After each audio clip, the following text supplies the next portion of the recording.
Okay, so here we have a very simple example of finding a limit by substitution. The question is to find the limit as x approaches 3 of 2x squared minus the absolute value of x minus 5. And all we're going to do is, wherever we have an x, we're going to substitute in 3. It's as simple as that. So begin by writing out the question. And if you bear with me, we're going to have the limit as x approaches 3 of 2x squared minus the absolute value of x minus 5. And substitute in our 3, that's going to give you 2 times 3 squared minus the absolute value of 3 minus 5.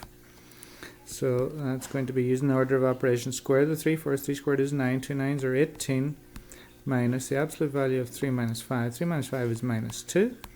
So it's 18 minus the absolute value of negative 2, which is 2. So 16 is our answer. Okay, the limit as x approaches 3 of 2x squared minus the absolute value of x minus 5 is 16.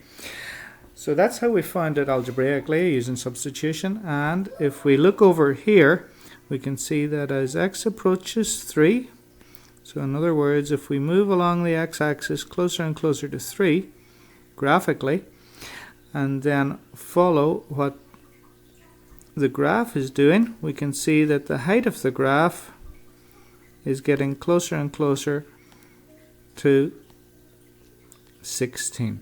Okay, so there is our limit graphically. Our limit graphically is 16, and our limit numerically, or at least algebraically using substitution, is also 16. So we're in the two methods are in agreement as they have to be. You can see that the method is generally very simple. In some cases, you may have limits as x approaches e, or as x approaches a multiple of pi. And very often in those cases, if you can simplify, you should simplify. Now remember, for example, that if you end up with something like the log of e squared, then the answer would simply be 2. And if you end up with sine of, let's say, pi over 6, that would be 1/2. Okay, so sometimes it's okay to leave the answer in terms of e or in terms of pi, but if you can simplify, then you should. And certainly these two little examples at the bottom are things that you should already know.